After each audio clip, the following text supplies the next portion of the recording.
વડોદરા શહેરના સયાજીગંજ, રાવપુરા અને શહેરવાડી વિધાનસભા વિસ્તારમાં ગઈકાલે ભવ્ય યુનિટી માર્ચનું આયોજન કરવામાં આવ્યું હતું. પરંતુ શહેરવાડી વિસ્તારમાં યોજાયેલી યુનિટી માર્ચ બાદ એક ગંભીર બેદરકારી સામે આવી છે. યાત્રા દરમિયાન સરદાર વલ્લભભાઈ પટેલની પ્રતિમા ટેમ્પો ઉપર મૂકી વિવિધ વિસ્તારમાં લઈ જવાઈ હતી, જ્યાં લોકોએ સરદાર વલ્લભભાઈ પટેલની પ્રતિમાને પુષ્પાંજલિ કરી યુનિટી માર્ચનું સ્વાગત પણ કર્યું હતું. પરંતુ કાર્યક્રમ પૂર્ણ થયા બાદ પ્રતિમાને યોગ્ય સ્થળે મૂકવાની જવાબદારી ભૂલી જવાઈ હતી. લોકોમાં એવી ચર્ચા છે કે સરદાર પટેલના નામ અને તસવીરનો ઉપયોગ તો રાજકીય પ્રસિદ્ધિ માટે થાય છે, પરંતુ તેમના આદર્શોને જીવનમાં ઉતારવાની ભાવના દેખાતી નથી. કાર્યક્રમ બાદ સરદાર પટેલની પ્રતિમા કિશનવાડી વિસ્તારમાં રસ્તા કિનારે મૂકવામાં આવી હોવાનું સામે આવ્યું હતું. આ પ્રકારના વર્તનને લઈ આજે સવારે વડોદરા શહેર કોંગ્રેસ પ્રમુખ ઋત્વિજ જોશીએ સત્તાધીશો સામે કડક નારાજગી વ્યક્ત કરી હતી. પ્રતિમાનું સન્માન જળવાઈ રહે તે માટે તાત્કાલિક પગલાં લેવા માંગ કરી હતી. પૂર્વ વિસ્તારમાં જે કિશનવાડી વિસ્તાર છે ત્યાં અહીંયા રોડ પર આપ જોઈ શકો છો કે લોખંડી પુરુષ સરદાર વલ્લભભાઈ પટેલ સાહેબની પ્રતિમા અહીંયા ટેમ્પાની અંદર રોડ પર ઊભી છે. ગઈકાલે આ વડોદરા સિટી વિધાનસભાનો વિસ્તાર અને અહીંયાથી જે હમણાં નવનિયુક્ત મંત્રી બન્યા, જે પહેલાં પણ મંત્રી હતા બેન, અને પહેલાં મંત્રી બનીને કશું વડોદરા શહેર કે આ વિધાનસભા માટે કોઈ કામ કર્યું નથી.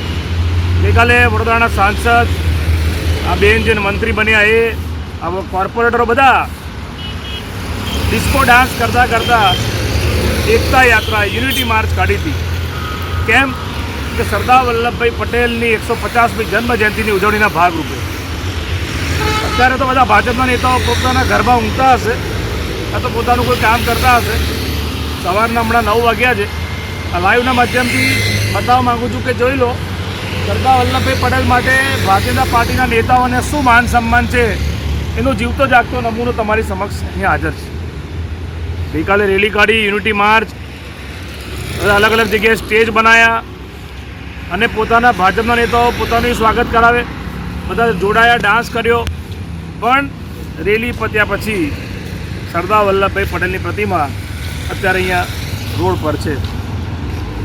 ખરેખર ભારતીય જનતા પાર્ટીના નેતાઓને તો સરદાર વલ્લભભાઈ પટેલ માટે દૂર દૂર સુધી કોઈ લેવા દેવા નથી. મનીષાબેન વકીલની કાલે મેં સ્પીચ સાંભળી, એમને એવું કીધું કે ઇતિહાસ જાણવાની જરૂર છે. તો મારે એમને એવું કહ્યું છે, બેન સાચો ઇતિહાસ તમે જાણો કે સરદાર વલ્લભભાઈ પટેલ એ પુરુષ હતા કે જ્યારે દેશના પ્રથમ ગૃહમંત્રી હતા ત્યારે ભાજપની જે માતૃ સંસ્થા છે RSS એની પર બેન મૂક્યો હતો.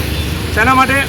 કારણ કે મહાત્મા ગાંધીની હત્યામાં અને હત્યાના ષડયંત્રમાં એ લોકોનો રોલ હતો.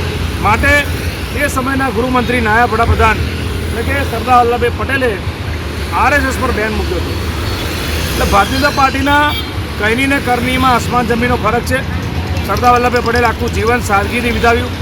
સાદગી ભર્યા જીવન માટે એ વખણાતા હતા. અને ઇતિહાસ ખબર ના હોય ભાજપના નેતાઓને તો ઇતિહાસની ચોપડીઓ વાંચી લેજો. પણ તમે જે આ સરદાર વલ્લભભાઈ પટેલનું અપમાન કર્યું છે એ સખત શબ્દોમાં વખોડવા લાયક છે.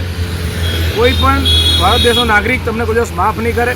કારણ કે કાલે તો તમે બહુ માન સન્માનની વાત કરી, એકતા યાત્રા, યુનિટી માર્ચ, અને આજે સરદાર વલ્લભભાઈ પટેલને અહીંયા તમે રસ્તા પર આ મેઇન રોડ છે અને રોડ પર અહીંયા પ્રતિમા મૂકી દીધી છે. આ વડોદરા સિટી વિધાનસભાના ધારાસભ્ય બેન જે મંત્રી બન્યા એ આ તમે આ માન સન્માન આપવા માંગો છો? વડોદરાના સાંસદને પ્રશ્ન પૂછું છું, તમે સરદાર પટેલને આ માન સન્માન આપવા માંગો છો? તમારો પ્રોગ્રામ પતી ગયો, તમારી વાહવા થઈ ગઈ, તમારા ફોટો સેશન થઈ ગયો, ભાજપના નેતાઓનો પબ્લિસિટી થઈ ગઈ, ડિસ્કો ડાન્સ કરતા વિડીયો અને ફોટો વાયરલ થઈ ગયા ભાજપના નેતાઓના. એટલે હવે સરદાર વલ્લભભાઈ પટેલને તમારે રોડ પર મૂકી દેવાના. આ ભાજપની હકીકત છે. એવું કહેવાય ને કે મુંહ મેં રામ બગલ મેં છુરી, ભાજપ કી નિયત બુરી. સરદાર વલ્લભભાઈ પટેલના સામે એમના નામે પબ્લિસિટી લેવાની, પ્રસિદ્ધિ લેવાની, બાકી સરદાર વલ્લભભાઈ પટેલ સુધી આ લોકોને કોઈ દૂર સુધી લેવા દેવા નથી. અને કેટલું માન સન્માન સરદાર વલ્લભભાઈ પટેલને આપે છે આ આપણે જોઈ શકીએ છીએ. સમજાય અને વંદન.